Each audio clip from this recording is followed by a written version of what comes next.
السلام علیکم ورحمۃ اللہ وبرکاتہ۔ الحمد للہ رب العالمین والصلاة والسلام علی محمد بن عبد اللہ الامین وعلی آلہ واصحابہ اجمعین، اما بعد، قال اللہ تبارک و تعالی فی القرآن المجید: فاعوذ باللہ من الشیطان الرجیم، بسم اللہ الرحمن الرحیم۔ وَإِذْ غَدَوْتَ مِنْ أَهْلِكَ تُبَوِّئُ الْمُؤْمِنِينَ مَقَاعِدَ لِلْقِتَالِ وَاللَّهُ سَمِيعٌ عَلِيمٌ۔ إِذْ هَمَّتْ طَائِفَتَانِ مِنْكُمْ أَنْ تَفْشَلَا وَاللَّهُ وَلِيُّهُمَا وَعَلَى اللَّهِ فَلْيَتَوَكَّلِ الْمُؤْمِنُونَ۔ صدق اللہ العظیم۔ محترم و مکرم، قابل احترام عزیز بھائیوں، دوستوں، ماؤں اور بہنوں،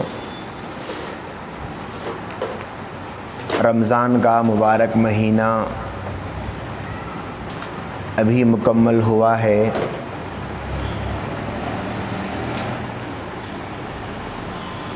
رمضان کے اس مبارک مہینے کے بعد ہر طرف رمضان کی برکتیں اور رحمتیں اور رمضان کے ماحول کے گزرنے کے اثرات نظر آتے ہیں۔ زندگیوں میں بدلاؤ، استقامت کی کمی، اللہ سے تعلق کا کمزور ہونا، قرآن مجید سے رشتے کا کمزور ہو جانا، نبی کریم صلی اللہ علیہ وسلم کی سنتوں پر پابندی اور دوام کا کم ہو جانا، بہت ساری اعمال کی خرابیاں معاشرے اور سماج میں پائی جاتی ہے۔ مذہب اسلام کسی ایک مہینہ یا کسی ایک دن، کسی ایک وقت، کسی ایک گھڑی، کسی ایک لمحے کے لیے اللہ سے بندوں کو جوڑنے کا درس نہیں دیتا۔ یہ مذہب تو ایسا ہے جو انسان کو زندگی کی ہر گھڑی، زندگی کے ہر پل، زندگی کی ہر آن اور ہر لمحہ اپنے رب سے بندے کا تعلق کیسے جڑے رہے، اس قسم کی شکلیں اور صورتیں بتاتا رہتا ہے۔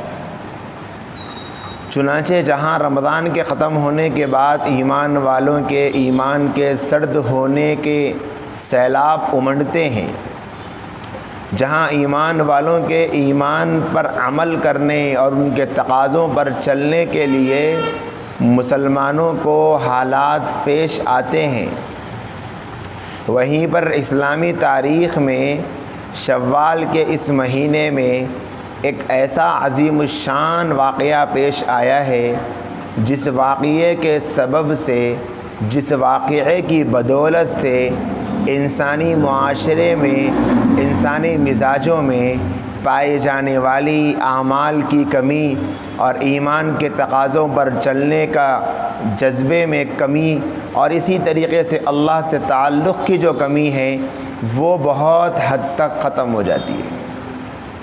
چنانچہ مورخین نے لکھا ہے کہ شوال کے مہینے میں سن 3 ہجری میں اسلامی غزوات کا ایک بہت اہم غزوہ احد پیش آیا ہے۔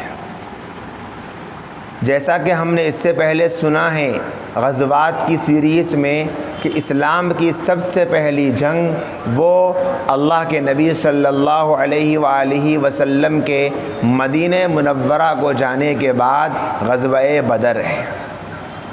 غزوہ بدر اسلام کا سب سے پہلا معرکہ، غزوہ بدر اسلام کی سب سے پہلی جنگ، غزوہ بدر اسلام کا سب سے پہلا مقابلہ، غزوہ بدر اسلام کی سب سے پہلی فتح، غزوہ بدر اسلام اور کفر کے درمیان فرق کرنے والا غزوہ، اور غزوہ بدر ایمان اور کفر کے درمیان تمیز کرنے والی جنگ، غزوہ بدر 313 اور 1000 کے درمیان ہونے والا مقابلہ غزوہ بدر حق اور باطل کے درمیان فرق ہونے کا بہت بڑا سبب اور ذریعہ جو سن 2 ہجری میں 17 رمضان کو پیش آیا تھا۔ غزوہ بدر میں کافروں کے 70 سردار مارے گئے اور 70 لوگ قیدی بنا کر لائے گئے تھے۔ یہ جو غم تھا ان کافروں کو انہیں بے چین اور بے قرار کیا ہوا تھا۔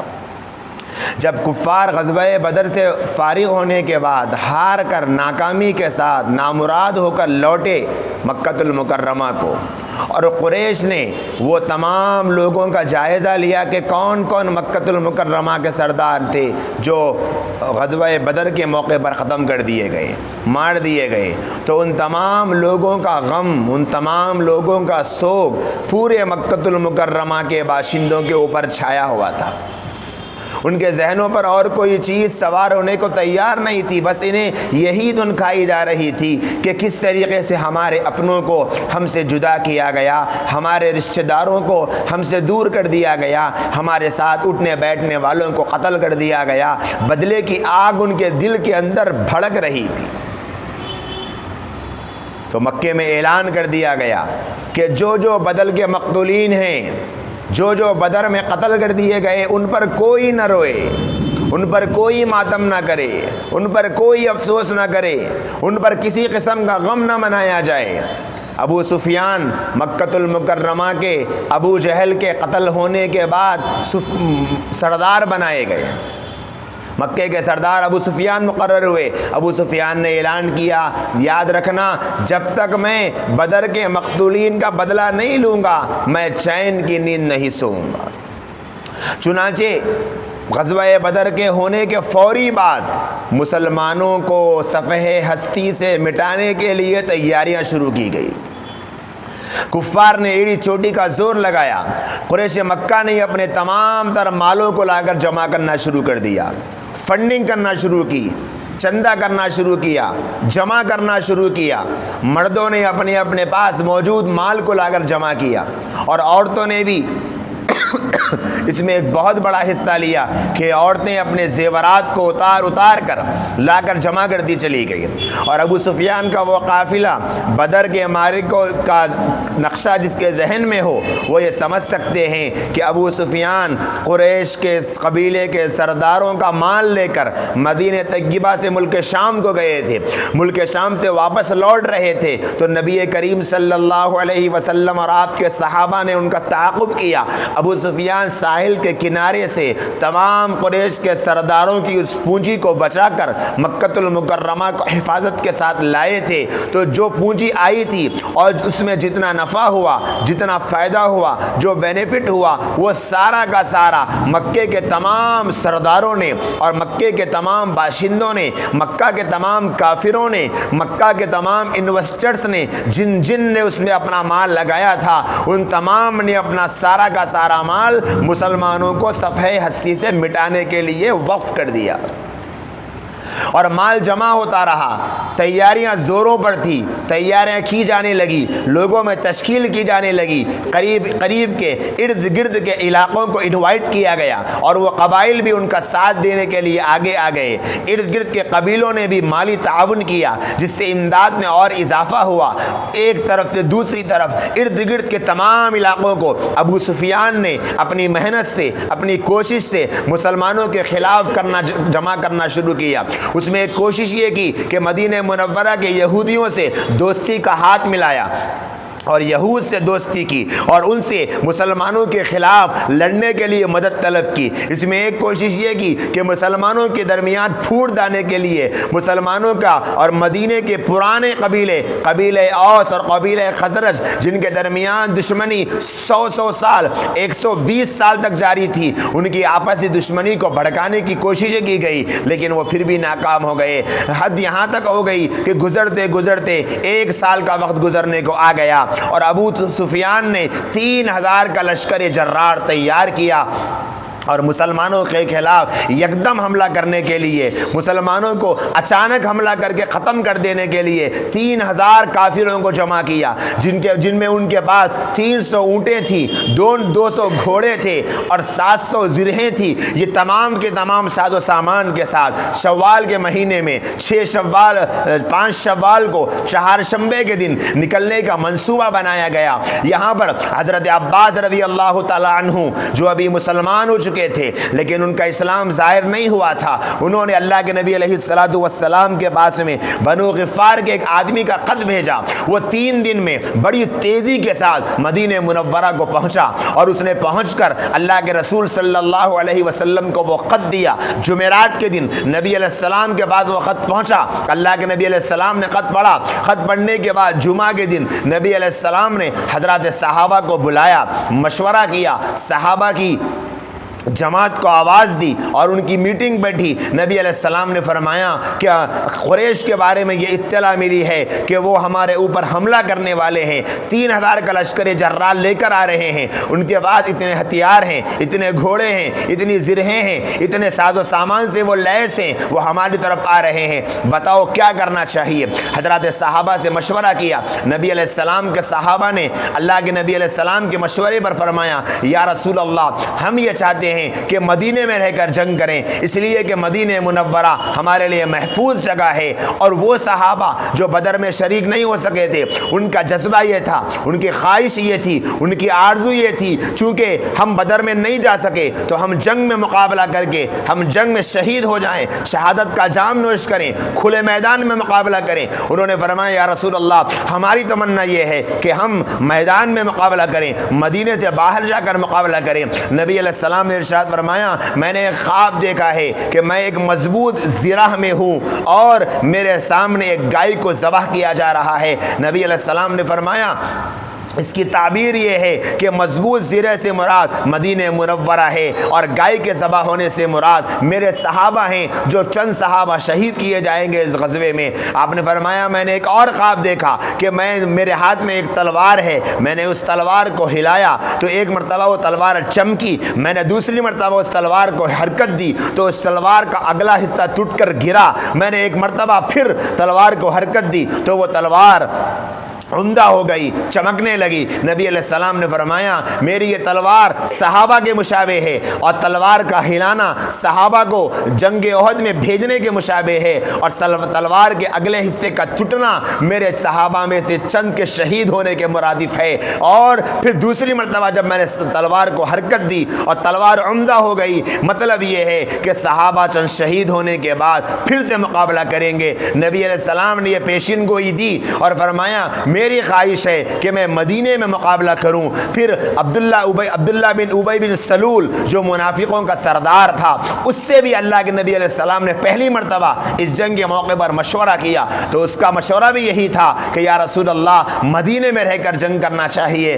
ذرا یہاں پر رک کر فرق سمجھیں، وہ صحابہ جنہوں نے مدینے میں رہ کر جنگ کرنے کی طرف اپنی خواہش اور تمنا کا اظہار کیا تھا، وہ صحابہ نبی علیہ السلام کی تمنا کو پورا کرنے کی نیت سے کہہ رہے تھے، اور عبداللہ بن ابی بن سلول نے جو کہا وہ بزدلی کی بنیاد پر کہا تھا کہ مدینے سے نکل کر باہر کہاں جائیں گے۔ لیکن اللہ کے نبی علیہ السلام نے دیکھا کہ نوجوان صحابہ بڑے جوش میں ہیں، بڑے جذبے میں ہیں، وہ کہتے ہیں کہ اللہ کے نبی، ہم اپنے جان کو اپنے اللہ کے راستے میں شہید کرنا چاہتے ہیں، ہم میدان جنگ کو گرم کرنا چاہتے ہیں۔ تو نبی علیہ السلام اپنے حجرے میں تشریف لے گئے اور آپ نے زیرہ پہن لی، اور جو ڈریس ہوتا ہے اور جو کپڑے ہوتے ہیں، جو لباس ہوتا ہے جنگ کا، وہ پہن لیا اللہ کے نبی نے۔ جب آپ باہر تشریف لائے تو صحابہ کے درمیان آپس میں گفتگو ہونے لگی تھی، کہیں ہم نے اللہ کے نبی کے خواہش کے خلاف تو نہیں کہہ دیا۔ اللہ کے نبی کے آنے کے بعد فرمایا، یا رسول اللہ، کہ اگر آپ کی تمنا مدینے میں رہ کر لڑنے کی ہو تو ہماری بھی تمنا مدینے میں رہ کر لڑنے کی ہے۔ ہم نے جو کہا تھا آپ ہم کو معاف کر دیجئے، ہم نہیں چاہتے کہ آپ کو ناراض کر کے ہم مدینے کے باہر جائیں۔ نبی علیہ السلام نے فرمایا، فرمایا کسی نبی کے لیے یہ بات زیبا نہیں کہ وہ ایک مرتبہ جنگ کا لباس پہن لے اور پھر اس کے بعد اس کے لڑے بغیر اتار دے۔ اللہ کے نبی نے فرمایا چلو اب جنگ ہونی ہے اور اب مقابلہ ہونا ہے۔ چنانچہ اللہ کے نبی صلی اللہ علیہ وآلہ وسلم نے ہجرت کے تیسرا سال تھا، شوال کا مہینہ ہے، تاریخ کے بارے میں اختلاف ہے، 7، 8، 9، 10، 11 یہ 5 تاریخیں علماء نے کتابوں میں لکھی ہے۔ کوئی بھی تاریخ ہو، سال میں کوئی اختلاف نہیں، شوال کے مہینے میں یہ جنگ کا واقعہ پیش آیا۔ جمعہ کا دن تھا، اللہ کے نبی علیہ السلام نے جمعہ کی نماز کے بعد صحابہ کی جماعت لے کر 1000 کا لشکر جرال لے کر اللہ کے نبی صلی اللہ علیہ وسلم نکلے۔ ابھی نکلے تھے، تھوڑی ہی دیر دور گزری تھی کہ عبداللہ بن ابی بن سلول جو منافقوں کا سردار تھا اس نے اپنا نفاق ظاہر کر دیا اور کہنے لگا کہ یا رسول اللہ، اے اللہ کے رسول، آپ نے چونکہ میرا مشورہ نہیں سنا، میں نے کہا تھا کہ مدینے میں لڑنا ہے، آپ نے میرا مشورہ نہیں سنا، لہٰذا میں اس جنگ میں چلنے کو تیار نہیں ہوں، اور اپنے ساتھ 300 منافقوں کی جماعت کو لے کر نکل گیا۔ 1000 کا لشکر نکلا تھا، اچانک سے 300 صحابہ یعنی 300 منافق کم ہو گئے۔ صحابہ کہاں تھے؟ منافق تھے، لیکن صحابہ میں ان کی شمار ہو رہا تھا، ان کا نفاق ظاہر ہو گیا۔ ظاہر میں ان کا ایمان تھا، اندر سے ان کے یہاں نفاق بھرا ہوا تھا۔ جب عبداللہ بن ابی بن سلول نکلا تو 300 ساتھ میں پیچھے نکل گئے۔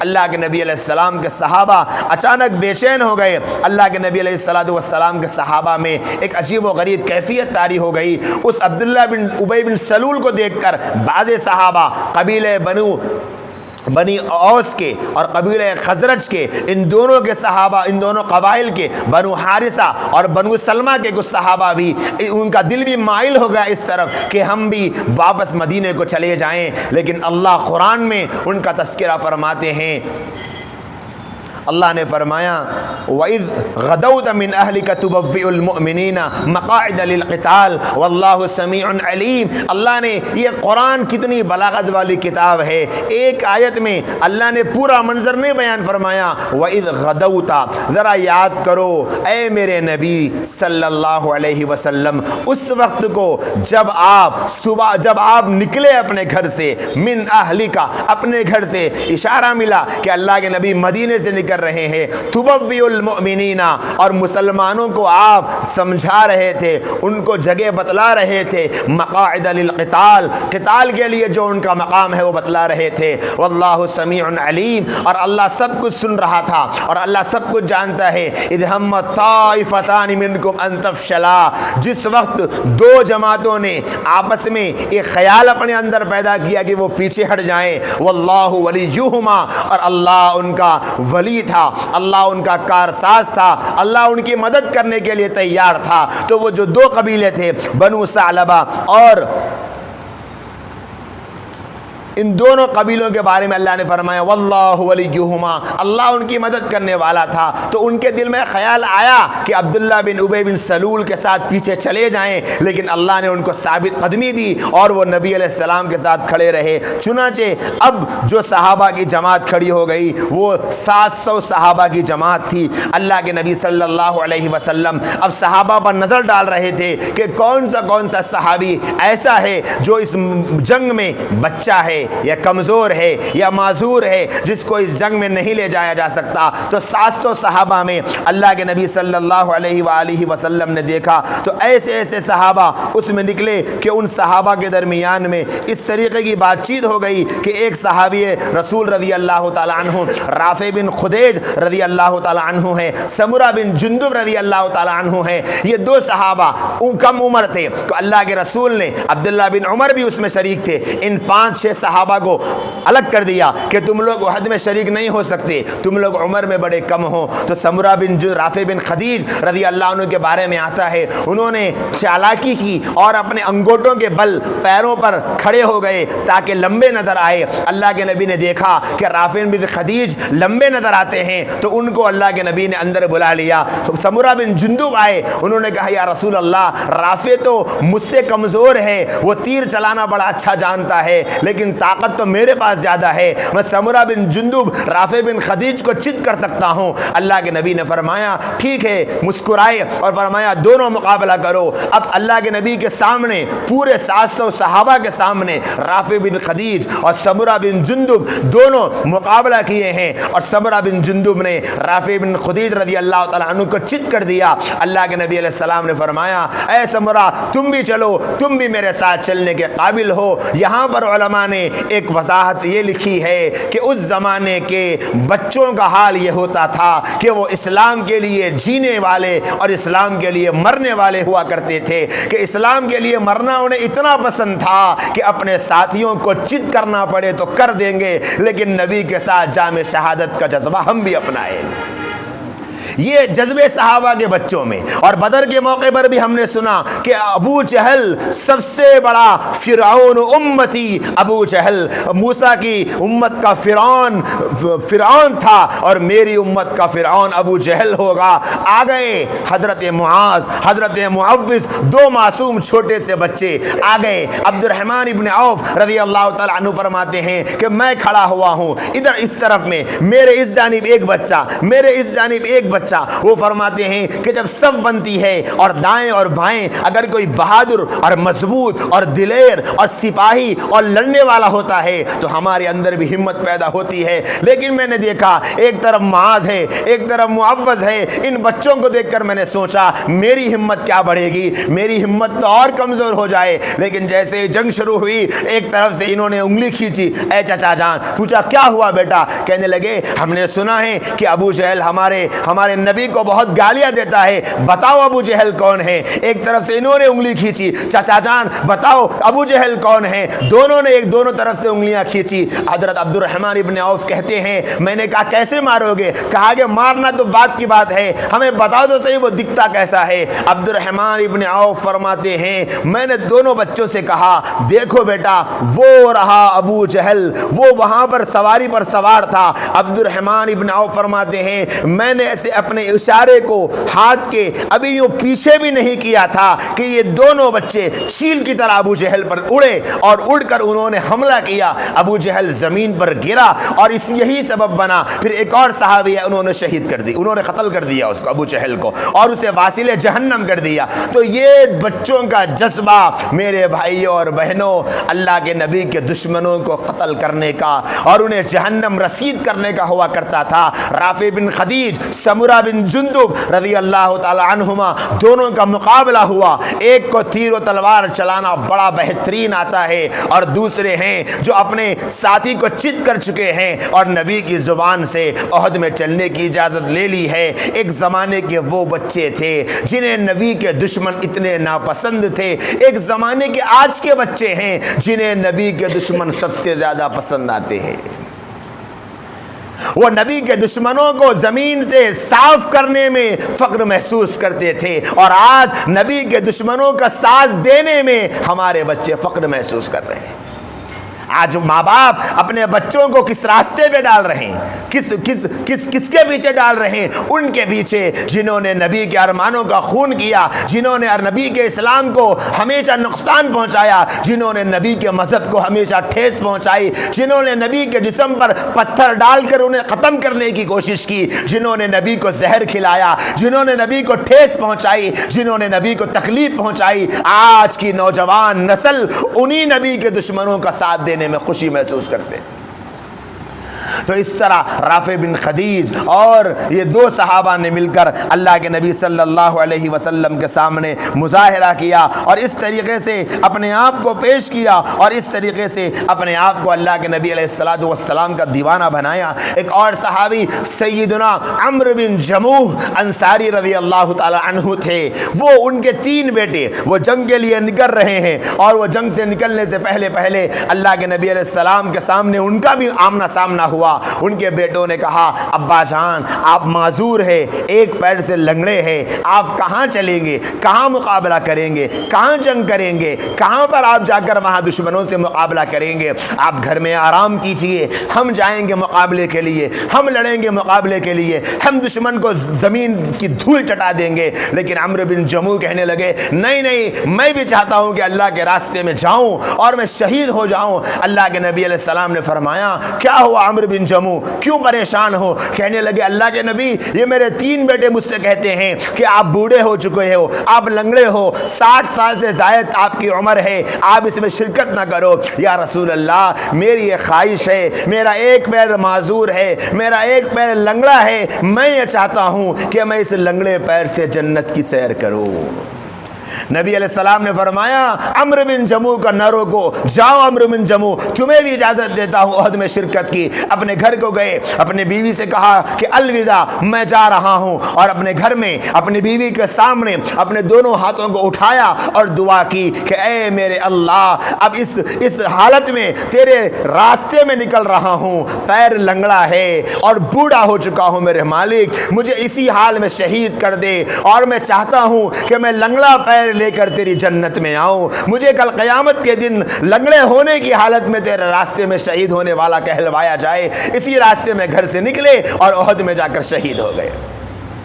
ایسے صحابہ کے جذبے میرے بھائیوں اور بہنوں ہمارے کانوں کو شاید سن کے یقین نہ آئے، لیکن انسانیت کی آنکھوں نے دیکھے ہیں یہ مناظر۔ حضرت جابر بن عبداللہ بن حرام، حضرت جابر کے ابا، ایک طرف جابر کے ابا ہے، ایک طرف جابر ہے۔ حضرت جابر کہتے ہیں کہ ابا گھر میں 9 بہنیں ہیں، آپ بوڑھے ہو چکے ہیں، آپ ان کی نگرانی کریں۔ ان کے ابا کہتے ہیں کہ جابر تو جوان ہے، میں بوڑھا ہو چکا، اگر میں شہید ہو جاؤں تو اپنے بہنوں کی نگرانی نہیں کر سکتا ہے۔ دونوں میں بات نہیں بنی، اللہ کے نبی کے پاس آ گئے، یا رسول اللہ کیا ہو گیا جابر؟ کہنے لگے میرے ابا کہتے ہیں کہ میں جوان ہوں، میں گھر میں رہوں، میں چاہتا ہوں کہ میرے ابا بوڑھے ہو چکے وہ گھر میں رہے۔ اللہ کے نبی نے فرمایا کہ جابر اپنے باپ کو اللہ کے راستے میں جانے دے اور اپنی بہنوں کا تو نگران بن جا۔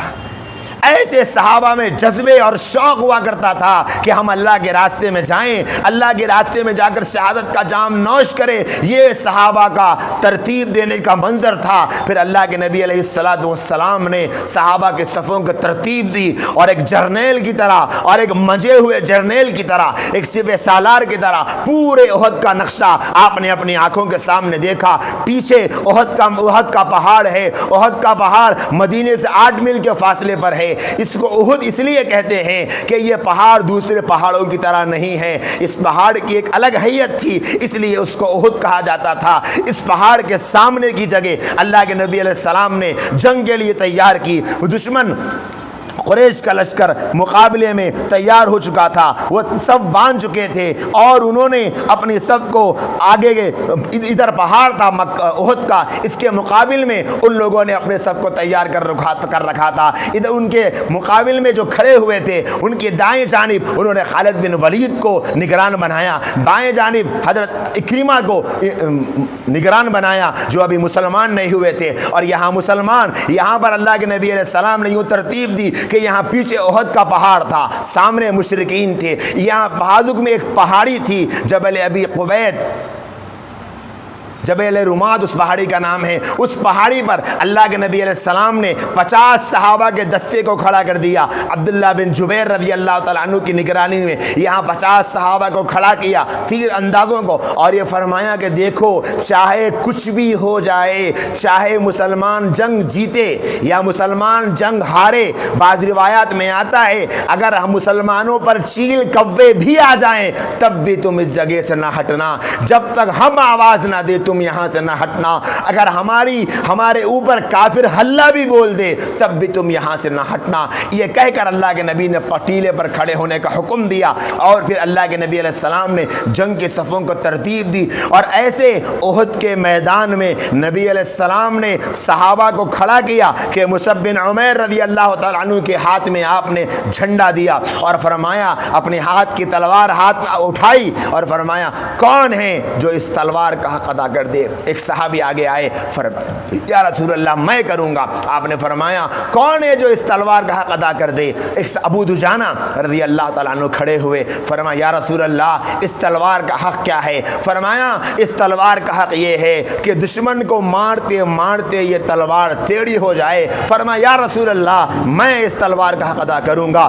اللہ کے نبی نے ابو دجانہ کے ہاتھ میں تلوار دے دی۔ اب لڑائی شروع ہوئی۔ طلحہ بن ابی طلحہ پہلے کافروں کی طرف سے آیا، اس نے للکارا من یبارزنی، کون ہے جو مجھ سے مقابلہ کرنے کے لیے آگے آئے گا؟ تو اللہ کے نبی کا ذرا کمال دیکھیے، سب سے پہلے بدر کی لڑائی میں جب مقابل میں 3 دشمن آئے تھے تو نبی علیہ السلام نے اپنے آل کو بھیجا تھا، حضرت علی کو، حضرت حمزہ کو، حضرت عبیدہ کو بھیجا تھا جو آپ ہی کا خون تھے۔ یہاں پر طلحہ بن طلحہ نے للکارا تو اللہ کے نبی علیہ السلام نے حضرت زبیر بن عوام رضی اللہ تعالی عنہ کو، جو آپ کے پھوپھی زاد بھائی ہیں، جو حضرت اسماء حضرت ابو بکر صدیق رضی اللہ تعالی عنہ کی صاحبزادی کے بیٹے تھے، آپ نے فرمایا زبیر آگے آؤ۔ زبیر بن عوام آئے، وہ گھوڑے پر سوار تھا، بڑا اونچا، بڑا بہادر، بڑا دلیر، بڑا ہی جنگجو، مشہور تھا مکے میں۔ لیکن زبیر بن عوام نے چھلانگ لگائی اور تلوار لے کر اس کے گردن پہ ماری، وہ زمین پر گرا اور اس کے ہاتھ میں جھنڈا تھا،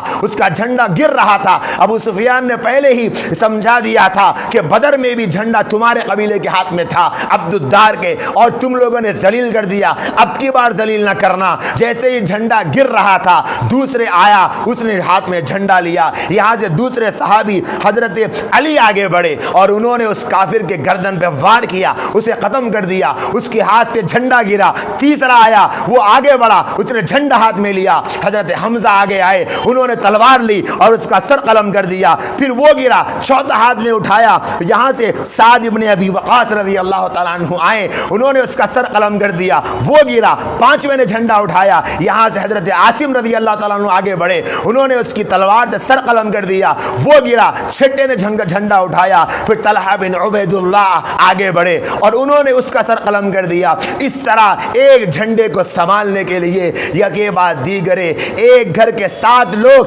جہنم رسید ہو گئے، اور یہ 7 صحابہ ایسے تھے جنہوں نے یکے بعد دیگرے بہادری کا مظاہرہ کیا تھا۔ یہ تو تھی انفرادی جنگ۔ اب یہاں سے تیروں کی سنسناہٹ اور تلواروں کے ٹکرانے کی آوازیں بلند ہوتی جا رہی تھی اور گھمسان کی لڑائی چل رہی، اور ایک ایک صحابی کے جو جوہر صحابہ نے احد کے میدان میں دکھائے ہیں، میرے بھائیوں اور بہنوں، شاید اور کاش مجھے اور آپ کو تھوڑا سا اس کا ذرہ عطا ہو جائے کہ صحابہ کس دلیری سے اپنی جان کی پرواہ کیے بغیر، نبی علیہ السلام کے احکام کی نافرمانی کیے بغیر کیسے مقابلہ کرتے جا رہے تھے۔ ابو دجانہ رضی اللہ تعالیٰ عنہ نبی علیہ السلام کی تلوار ہاتھ میں لے کر بس جہاں جاتے سر قلم کرتے چلے جاتے۔ ایک طرف 700 کا لشکر ہے اور ایک طرف 3000 کا لشکر جرار ہے، دو طرف مقابلہ ہو رہا ہے۔ ابو دجانہ گئے، مقابلہ کرتے کرتے گھس گئے کافروں کے لشکر میں۔ وہاں ایک مرد کی آواز بڑی گونج رہی تھی، وہ لوگوں کو ابھار رہا تھا۔ جب ابو سفیان 3000 کا لشکر کو لے کر نکلے تھے تو ہند بنت عتبہ ان کی بیوی کی نگرانی میں 15 عورتوں کی جماعت بھی آئی تھی، تاکہ مردوں کو اشعار پڑھ کر مردوں کے سامنے انہیں ابھارے، ان کو اکسائے جنگ کے اوپر۔ وہ اکسا رہی تھی۔ ایک مرد کو دیکھا کہ وہ بڑی ہی آواز کے ساتھ کافروں کے سامنے للکار رہا ہے، انہیں ابھار رہا ہے، انہیں جوش میں لا رہا ہے، ان کو اکسا رہا ہے۔ ابو دجانہ نے سوچا کہ اس کو اگر مار دیا جائے تو یہ جو ابھار رہا ہے یہ ختم ہو جائے گا۔ تیز تیز پہنچے، جیسے ہی قریب گئے آواز آئی ابو دجانہ آ چکا ہے۔ جیسے ہی پلٹ کے دیکھا ابو دجانہ کی نظر پڑی تو اس آدمی کا جو حلیہ تھا، اس حلیے کے اندر ہند بنت عتبہ ابو سفیان کی بیوی وہ ابھار رہی تھی۔ ابو دجانہ نے تلوار اٹھائی، لیکن خیال آیا اگر میں عورت کو ماروں گا لوگ کہیں گے کہ نبی کی تلوار سے عورت پر مارا ہے، حالانکہ نبی تو عورت کو مارنے کا حکم نہیں دیتے۔ یہ خیال آتے ہی اس تلوار کو روک لیا۔ ایسے موقع پر بھی نبی صلی اللہ علیہ وسلم کے حکم کو یاد کرنا اور نبی کے پاس رکھنا یہ انہی صحابہ کی شان تھی۔ یہاں ایک طرف ابو دجانہ ہے اور دوسری طرف حضرت حمزہ وہ شیر کی طرح للکار رہے ہیں. پورا احد تھرا رہا ہے, احد کا میدان کانپ رہا ہے. جہاں جاتے ہیں حمزہ زمین پر کافروں کو دھول چٹا دیتے ہیں. بڑے بڑے سورما دھول چاٹ رہے ہیں. پورے میدان میں گھمسان کی لڑائی ہے, سب پریشان ہیں. آخر یہ حمزہ کو کون روکے گا, کون حمزہ کی لگام تھامے گا؟ حمزہ تھے بھی بڑے جنگجو, بہادر, دلیر اور بڑے قد والے تھے اور شیر کی طرح غراتے تھے. تلوار جب چلاتے تھے تو آگے والا نظر نہیں آتا تھا. حضرت حمزہ رضی اللہ تعالیٰ عنہ بڑے بڑے سورما کو اس طریقے سے مارتے جا رہے ہیں. اور یہاں حضرت عبداللہ بن جبیر رضی اللہ تعالیٰ عنہ, ادھر احد کا پہاڑ ادھر ہے, تو ادھر جو پہاڑی تھی وہاں پر عبداللہ بن جبیر 50 ساتھیوں کو لے کر کھڑے ہوئے ہیں. خالد بن ولید ابھی جو مسلمان نہیں ہوئے ہیں, لیکن اللہ نے انہیں وہ صلاحیت دی, وہ جرنیلی دی تھی کہ انہوں نے سارے احد کا جائزہ لیا کہ یہ مسلمان ہم پر کیسے ٹوٹ پڑ رہے ہیں. اگر اسی طرح جنگ چلتی رہی تو ہم تو کامیاب نہیں ہو پائیں گے. ہر مسلمان کافر کو مارتا جا رہا, زمین پر گراتا جا رہا. خالد بن ولید کی نگاہ بصیرت اٹھی, انہوں نے دیکھا کیا کیا جائے, تو دیکھا اس پہاڑ کی جانب سے تھوڑے سے صحابہ ہے.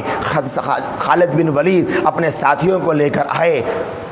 یہاں عبداللہ بن جبیر تھے, انہوں نے کہا ساتھیوں کافروں پر ایسے تیر برساؤ کہ ان کی ہمتیں ٹوٹ جائے. ایسے صحابہ نے تیر برسائی ہے کہ خالد بن ولید کی ہمت ٹوٹ گئی. وہ پیچھے ہٹے, وہ جانتے تھے جنگی تدبیروں کو. کچھ دیر بعد صحابہ تھک گئے ہوں گے, پھر آئے. عبداللہ بن جبیر نے آواز دی, اے نبی کے صحابہ ظالموں کے اوپر حملہ کرو. صحابہ نے ایسی تیزی سے تیریں برسائی کہ خالد بن ولید پھر پیچھے ہٹ گئے. پھر تھوڑی دیر رکے, سوچا کہ اب کی بار پھر حملہ کروں گا. تیسری بار پھر آئے اور عبداللہ بن جبیر نے کہا اے صحابہ کی جماعت دکھاؤ اپنے بہادری کے جوہر. تو ایسے تیر برسائے صحابہ نے کہ خالد بن ولید کی اب ہمت نہیں ہوئی, وہ پیچھے ہٹ گئے. اب لڑائی بڑے زوروں پر تھی. یہ انفرادی لڑائی ختم ہوئی, اب اجتماعی لڑائی شروع ہو گئی اور ایک ایک صحابی ایک ایک کافر کو مارتا جا رہا, گراتا جا رہا. کافروں کی ہمتیں ٹوٹ رہی. صحابہ ایسے ٹوٹ پڑے کافروں پر کہ ان کی ہمتیں ہاتھ دے چکی,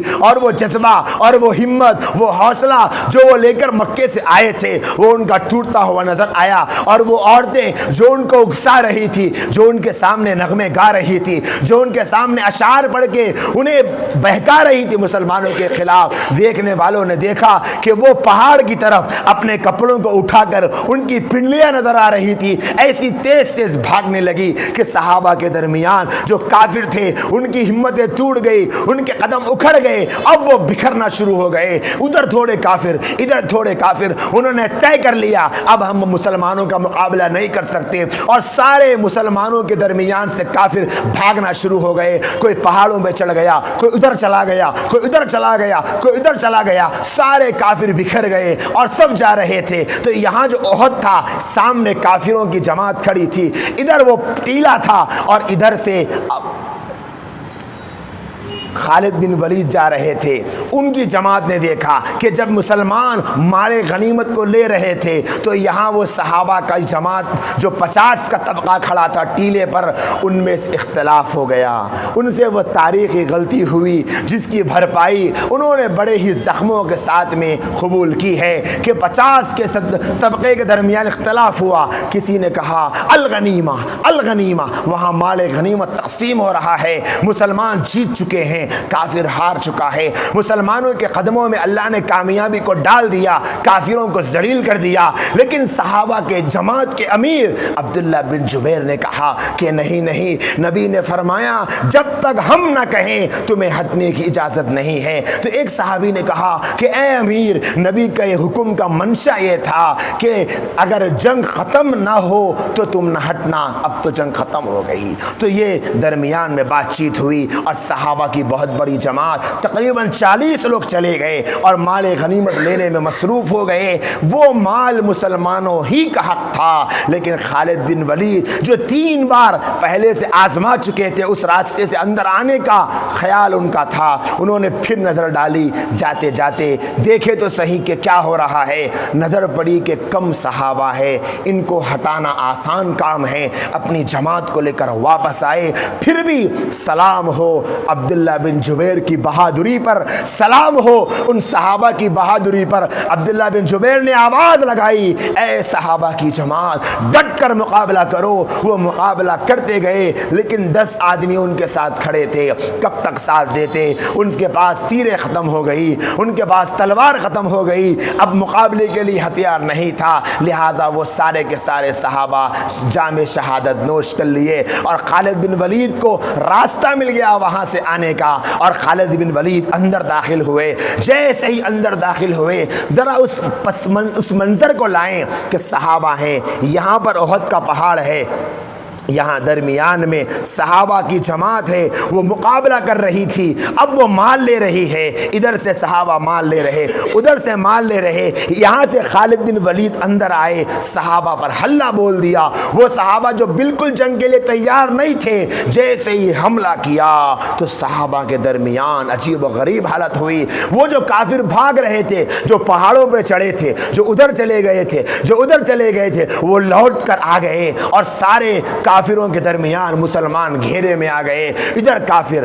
ادھر کافر ادھر کافر۔ وہ عورتیں جو پہاڑوں پہ چڑھی تھی وہ بھی آ گئی، ایک عورت نے کافروں کا جھنڈا کھڑا کر دیا، اور سارے کافر اس جھنڈے کے ارد گرد جمع ہو گئے۔ پھر سے جو جیت گئے تھے بازی، اس کا پانسا پلٹ گیا، اور صحابہ کو کچھ سمجھ نہیں آ رہا تھا یہ ہو کیا رہا ہے، یہ کیسے ہو رہا ہے، ہوا کیا۔ اسی میں مصعب بن عمیر رضی اللہ تعالیٰ عنہ، ایسے بڑے جلیل القدر صحابی حضرت حمزہ رضی اللہ تعالیٰ عنہ، ایسے بڑے صحابی حضرت حنظلہ رضی اللہ تعالیٰ عنہ، ایسے بڑے صحابی، یہ بڑے بڑے سورما حضرت حمزہ رضی اللہ تعالیٰ عنہ مقابلے کے لیے مصروف ہیں، پھر بھی ہمت نہیں ہاری۔ لیکن وحشی جو اس کا جو آقا تھا، اس کا بھائی جنگ بدر میں حضرت حمزہ کے ہاتھوں مار دیا گیا تھا، اور ہندہ کا باپ حضرت حمزہ کے ہاتھوں بدر میں مارا گیا تھا۔ دونوں نے وحشی کو حکم دیا کہ اگر تم کو مار دو گے حمزہ کو تو ہم تمہیں لالچ میں آزاد کر دیں گے غلامی سے۔ تو اس لالچ میں وہ حضرت حمزہ کو تاکنے کے لیے بیٹھ گیا، لیکن حضرت حمزہ وہ شیر تھے، ان کے سامنے یہ بلی کہاں ٹک پاتے کفار۔ لیکن وحشی بھی دیکھ رہے تھے، ہر کافر آتا گرتا جاتا، یہ سوچ رہے کہ کیسے میں ان کے اوپر قابض ہو جاؤں، کیسے حملہ کروں، کچھ سمجھ نہیں آیا۔ ایک تیر لی، اس تیر کو دور سے بیٹھ کر نشانہ لگایا، حضرت حمزہ کے سینے پر مارا، لیکن انہوں نے حرکت کی تو تیر ان کی جو یہاں ناف ہوتی ہے، ناف کے نیچے لگا، اور جیسے ہی تیر لگا ایسی مضبوطی کے ساتھ، ایسی طاقت سے تیر مارا کہ سامنے سے تیر گھسا تو اس طرف سے تیر نکلا، حضرت حمزہ پر وہیں پر گرے اور شہید ہو گئے۔ حضرت حنظلہ رضی اللہ تعالی عنہ وہ ابو سفیان سے مقابلے میں تھے، ابو سفیان کو چت کرنے ہی والے تھے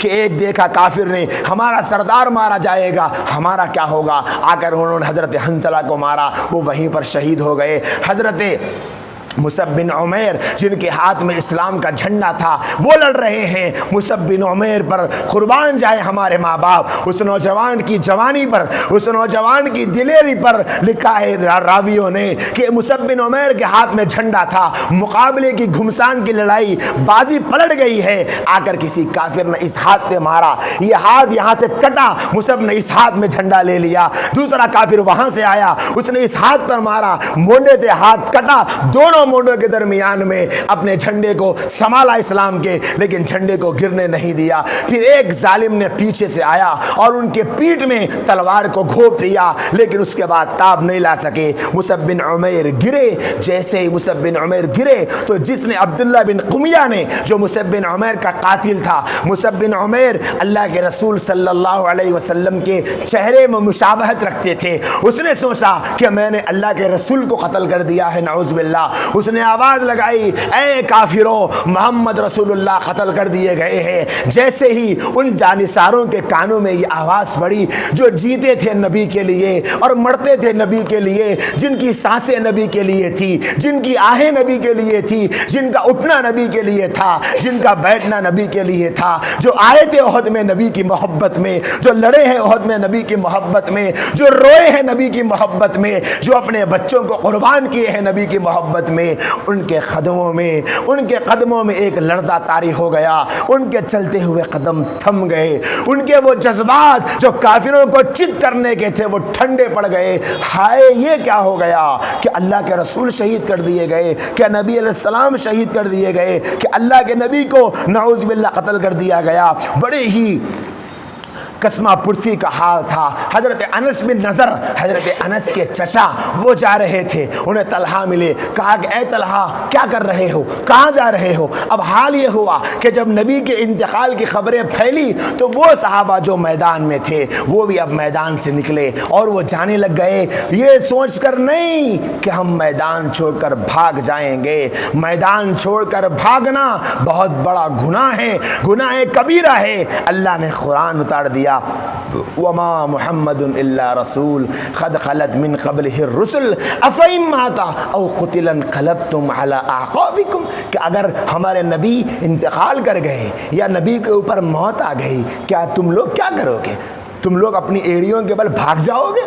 وَمَن يَنْقَلِبْ عَلَىٰ عَقِبَيْهِ فَلَن يَضُرَّ اللَّهَ شَيْئًا، جو پیٹھ پہ کر بھاگے گا اللہ کا کچھ نہیں نقصان کرے گا۔ صحابہ مڑے، وہ ایسی حالت ہو گئی کہ اب صحابہ کے سمجھ میں نہیں آ رہا تھا کہ اللہ کے رسول شہید ہو گئے تو ہم کیا کریں گے، ہم کیسے مقابلہ کریں۔ حضرت انس بن نضر جا رہے ہیں، انہوں نے ان سے طلحہ نے کہا اے انس کہاں جا رہے ہو؟ انس نے کہا کہ مقابلے کے لیے۔ فرمایا اللہ کے رسول شہید ہو گئے، کیا تمہیں اس بات کی خبر نہیں ملی؟ حضرت انس کا ایمانی جذبہ بھڑکا، انہوں نے کہا اگر نبی شہید ہو گئے ہیں تو پھر انس جی کے کیا کرے گا، اور چلے گئے گھمسان کی لڑائی میں، اور لڑتے لڑتے ایسا مقابلہ کیا، ایسی لڑائی کی، ایسی جنگ کی، لکھا ہے کتابوں میں جب لاشیں تلاش کیے جا رہے تھے ان کے جسم پر اتنے زخم تھے، اتنے نشان تھے، اتنے مار تھے، تلوار کے اتنے وار تھے کہ کوئی ان کو پہچان نہیں سکا۔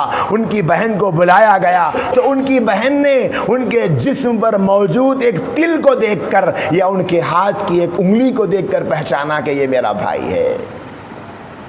یہ محبت کا سلوک نبی علیہ السلام کے ساتھ کیا، یہ وفاداری ان صحابہ نے دکھائی۔ جب میدان میں یہ صحابہ کے درمیان ہلچل مچی ہوئی تھی، حضرت کعب بن مالک رضی اللہ تعالیٰ عنہ، چونکہ وہاں جنگ میں سب لوگ پہنے ہوئے تھے خوت، تو اللہ کے نبی علیہ السلام کی آنکھوں کو دیکھ کر کعب بن مالک نے پہچان لیا اور فرمایا اے میرے صحابہ کی جماعت، اللہ کے رسول تو زندہ ہے، دیکھو میں نبی کو دیکھ رہا ہوں۔ جہاں جیسے ہی صحابہ نے سنا تو ان صحابہ کی ہمتیں جو پس ہو گئی تھی وہ بلند ہوئی اور وہ نبی کی طرف لپکنے کے لیے آگے بڑھے، لیکن اس آواز کو کافروں نے مسلمانوں سے پہلے سن لیا، اور ایک دشمن نے جو حضرت سعد بن ابی وقاص کے بھائی عتبہ بن ابی وقاص تھے، وہ آگے بڑھے اور ایک تلوار لے کر نبی علیہ السلام کے ہاتھ پہ مارا تو آپ کا ہاتھ زخمی ہو گیا، اور ایک دشمن نے پتھر لے کر مارا تو خوت کی کڑیاں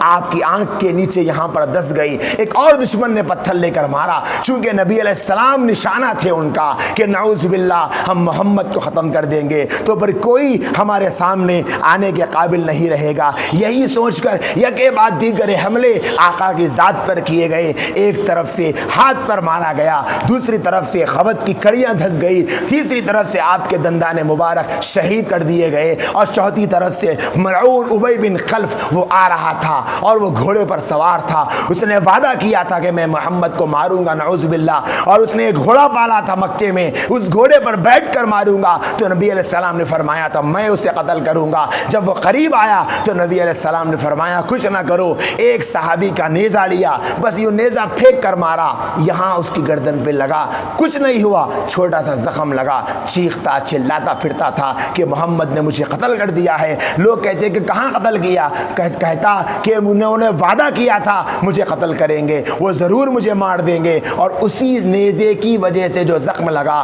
اس کے درد کی وجہ سے مر گیا۔ تو اس طریقے سے میرے بھائی اور بہنوں نبی علیہ السلام کی ذات پر حملے ہوئے ہیں حضرات صحابہ. پھر جانثاری کے جوہر دکھانا شروع کر دیا.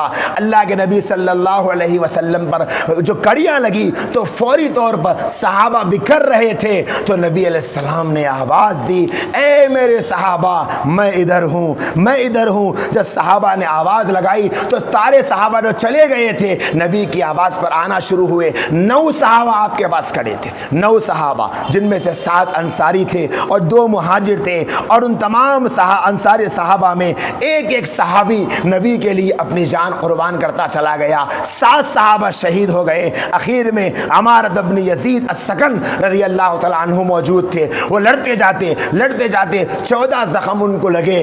آخر کار جب ان کی شہادت کا وقت قریب آیا تو اللہ کے نبی کے قدم مبارک پہ ان کا سر رکھا ہوا تھا اور اللہ کے نبی کی گود میں انہوں نے اللہ سے ملاقات کا شرف حاصل کیا. 2 صحابہ باقی تھے, حضرت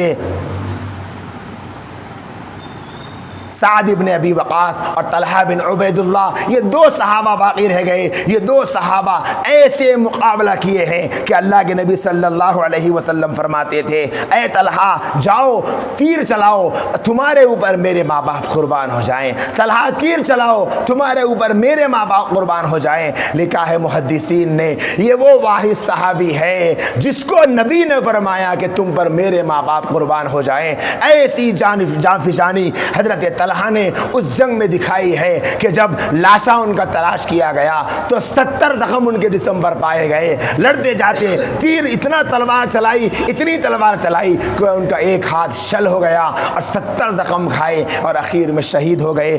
سعد ابن ابی وقاص جن کا بھائی نے مارا تھا اللہ کے نبی کے ہاتھ پر تلوار سے, ان کی خواہش تھی کہ میں اپنے بھائی کو ختم کر دوں, لیکن انہیں یہ سعادت نہیں ملی. حاتب ابن ابی بلتہ نے ان کے بھائی کو ختم کر دیا.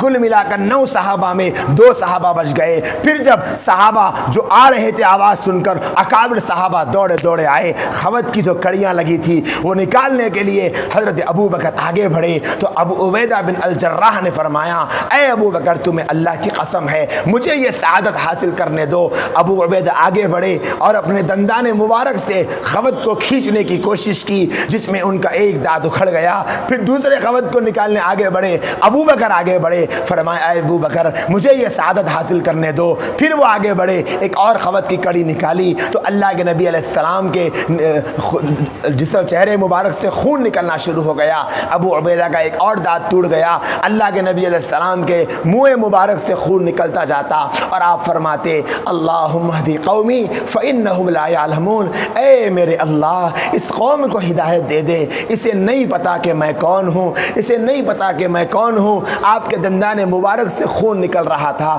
خوت کی کڑیاں تو نکل گئی لیکن خون نہیں رک رہا تھا. فاطمہ رضی اللہ تعالیٰ عنہ بڑی بے چینی کے ساتھ میں دوڑ کر آئی اور اللہ کے نبی علیہ السلام کے قریب آ گئی. حضرت علی آئے, حضرت عمر آئے, حضرت سعد آئے, تمام ایک کے بعد ایک صحابہ آنا شروع ہو گئے. اللہ کے نبی علیہ السلام کو گھیر لیا. صحابہ نے یا رسول اللہ آپ کو کیا ہو گیا ہے؟ خون پانی ڈالتے جاتے, حضرت فاطمہ رضی اللہ تعالیٰ عنہ دھوتی جاتی, حضرت علی پانی ڈالتے جاتے, لیکن خون دھاگے آپ کا تھمنے کا نام نہیں لیتا. پھر اخیر میں حضرت فاطمہ رضی اللہ تعالیٰ عنہ نے ایک ٹاٹ کے تھیلے کو جلایا اور اس کی راکھ کو اللہ کے نبی علیہ السلام کے زخم پر لگایا تو تب جا کر یہ خون تھما.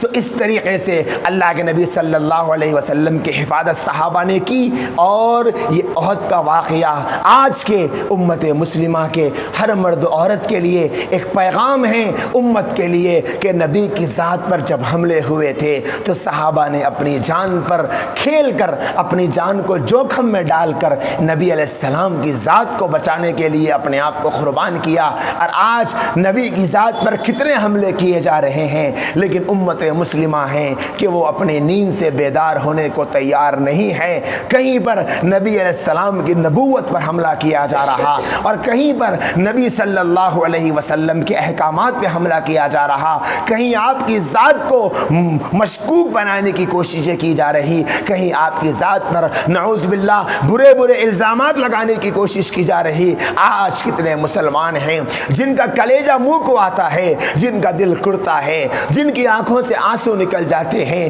جو اپنے بیٹوں کو اپنے محبوب نبی پر قربان کرنے کے لیے تڑپ جاتے ہیں، جو اپنی اولاد کو اپنے نبی کے اسلام کے لیے قربان کرنے کو بے چین ہو جاتے ہیں، ان صحابہ نے اور ان کے جانثاروں نے ایسا ایک منظر پیش کیا ہے کہ قیامت تک آنے والی تاریخ یہ بیان نہیں کر سکتی۔ حضرت عبد الرحمن ابن عوف رضی اللہ تعالیٰ عنہ ایسے بڑے صحابی ہیں کہ عشرے مبشرہ میں ان کا شمار ہوتا ہے۔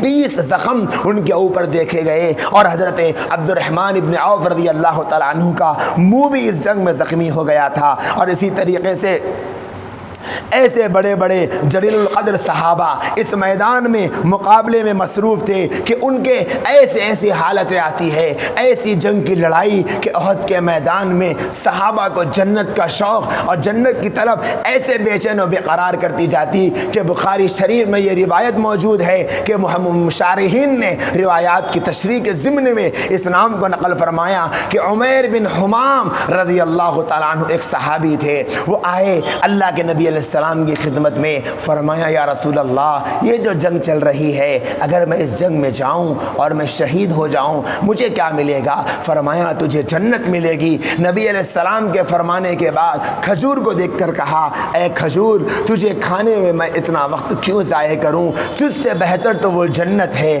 جس کا وعدہ میرے نبی مجھ سے فرماتے ہیں۔ یہ کہہ کر کھجور کو پھینکا اور اللہ کے راستے میں گئے اور شہادت کا جام نوش کیا۔ جہاں پر یہ کامیابی کے مناظر نبی علیہ السلام نے بتائے ہیں تو وہیں پر ناکامی کے مناظر بھی اللہ کے نبی علیہ السلام نے اس جنگ میں بتائے ہیں کہ ایک شخص تھا مدینے کا جس کا نام تھا قزمان، اس شخص کے بارے میں نبی علیہ السلام نے فرمایا تھا کہ یہ جہنمی ہے۔ اب صحابہ دیکھتے ہیں احد کے میدان میں وہ ایسی بہادری دکھا رہا، مقابلہ کر رہا، کافروں کو چت کر رہا، لوگوں کو زمین پر گرا رہا۔ صحابہ پریشان کہ یہ کیا ہو رہا؟ نبی نے فرمایا تھا کہ جہنمی ہے اور یہ تو بڑا جنگجو ہے، مقابلہ کرتے جا رہا، اس کو بھی زخم لگے، اس نے دوسروں کو بھی قتل کر دیا، کئی لوگوں کو ختم کر دیا۔ جب وہ ٹھنڈا پڑا تو صحابہ گئے اس کے پاس، کہنے لگے اے قزمان تمہیں مبارک ہو؟ تو اس نے کہا مبارکبادی کس چیز کی؟ تم نے اتنوں کو زمین پہ چت کر دیا۔ تو کہنے لگا میں نے یہ اپنے قبیلے کے لیے کیا ہے، اس میں مبارکبادی کس بات کی ہے؟ پھر صحابہ کہتے ہیں اسے جس تلوار کا زخم لگا تھا اس زخم کی تاب نہیں لا سکا اور وہیں پر ہمارے سامنے بیٹھے بیٹھے اس نے خودکشی کر لی۔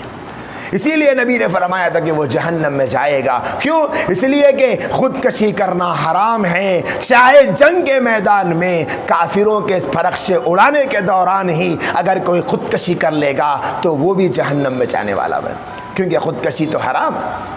تو دیکھیں جنگ میں مقابلہ کر رہے ہیں لیکن اس کے باوجود خودکشی کرنے کی وجہ سے وہ حرام موت مر گئے۔ اور ایک صحابی کے بارے میں آتا ہے وہ مسلمان نہیں ہوئے تھے لیکن احد کے میدان میں آئے، وہ جنگ کرتے جا رہے، مقابلہ کرتے جا رہے، کئی کافروں کو مارا اور خود بھی شہادت کے مقام کو پانے کے قریب تھے۔ صحابہ نے دیکھا تم یہاں کیا کر رہے ہو؟ تم تو مسلمان نہیں تھے، کیوں آئے؟ قبیلے کی محبت میں آئے یا اسلام کی محبت میں آئے؟ کہنے لگے اسلام کی محبت میں آیا ہوں، نبی کے ساتھ نام پہ کلمہ پڑھتا ہوں، اور کلمہ پڑھا اور اسی وقت میں دم توڑ دیا۔ حضرت ابو ہریرہ رضی اللہ عنہ فرماتے ہیں یہ وہ صحابی ہے جنہوں نے نہ نماز پڑھی، جنہوں نے نہ روزہ رکھا، کوئی عمل نہیں کیا اور یہ سیدھے جنت میں چلے گئے۔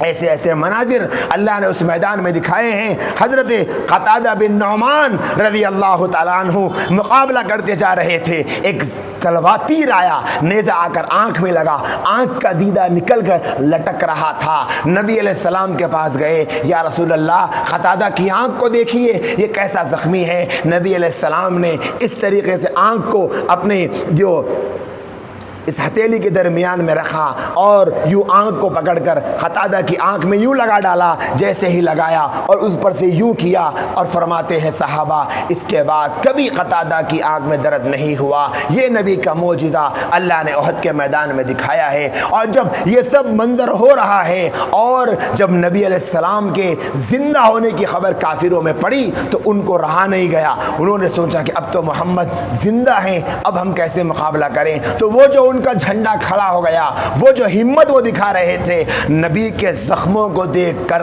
صحابہ کا خون کھول اٹھا، اور وہ صحابہ جنہوں نے آج تک کبھی جنگ نہیں کی تھی سوائے بدر کے میدان کے، انہوں نے پھر سے وہ تیور دکھانے شروع کیے، اور وہ پاسا جو پلٹ چکا تھا، صحابہ نے ایڑی چوٹی کا زور لگایا اور کافروں پر ایسے ہلہ بولا، ایک ایک کافر کے سلوں کو قلم کرتے چلے جاتے، لیکن اس میں کئی صحابہ مسلمانوں کی جانب سے بھی کئی صحابہ شہید ہو گئے، 70 صحابہ شہید ہو گئے۔ کافروں کی ہمت ٹوٹی تو وہ آگے بڑھے اور ان لوگوں نے میدان چھوڑ دیا، اب وہ ادھر چلے گئے، مسلمان ادھر آ گئے۔ ابو سفیان پہاڑ پر کھڑے ہو گئے اور کہنے لگے کیا محمد میری بات سن رہے ہیں؟ نبی علیہ السلام نے فرمایا کچھ نہ کہو۔ پھر فرمایا کیا یہاں پر ابو قحافہ ہے جو میری بات سن رہے ہیں؟ اللہ کے نبی نے فرمایا جواب نہ دو۔ پھر فرمایا کہ یہاں پر عمر بن خطاب ہے؟ اللہ کے نبی نے فرمایا کچھ جواب نہ دو۔ اس کے بعد اس نے کہا بڑا اچھا ہوا کہ یہ تینوں کے تینوں ہمارے ہاتھوں سے نعوذ باللہ مارے گئے، اگر یہ زندہ ہوتے تو آج ہماری کامیابی کو دیکھتے۔ حضرت عمر سے رہا نہیں گیا، فرمایا اے ابو سفیان، محمد بھی زندہ ہیں، ابو بکر بھی زندہ ہیں، عمر بھی زندہ ہے، وہ تمہاری بات کو سن رہے ہیں۔ ابو سفیان نے کہا کہ آج حبل جس کو وہ اپنا بت مانتے تھے، آج حبل اعز بڑا ہی عزت والا قرار دیا گیا ہے، کیونکہ آج مسلمان ہار گئے اور کافر جیت گئے۔ اللہ کے نبی نے فرمایا اس کے جواب میں یہ کہو اللہ اعظم، اللہ سب سے بڑا ہے، حبل بڑا نہیں ہے، اللہ بڑا ہے۔ ابو سفیان نے کہا ہمارے ساتھ تو حبل کی مدد تھی۔ اللہ کے نبی نے فرمایا اس کے جواب میں کہو کہ تیرے ساتھ کسی کی مدد نہیں تھی، مسلمانوں کے ساتھ تو اللہ کی مدد تھی۔ ابو سفیان نے کہا آج بدلہ برابر ہو گیا، ہمارے سینے کی آگ ٹھنڈی پڑ گئی، تم نے ہمارے 70 کو بدر میں مارا تھا، ہم نے تمہارے 70 کو احد میں مارا ہے۔ حضرت عمر کھڑے ہو گئے، فرمایا ابو سفیان بدلہ برابر نہیں ہوا۔ ابو سفیان کہنے لگے عمر کیا تجھے 70 کا عدد بھی نہیں پتا؟ 70 کا عدد تو مدینے کا بچہ بچہ جانتا ہے، تم نے ہمارے 70 مارے، ہم نے تمہارے 70 مارے، بدلہ کیسے برابر نہیں ہوا؟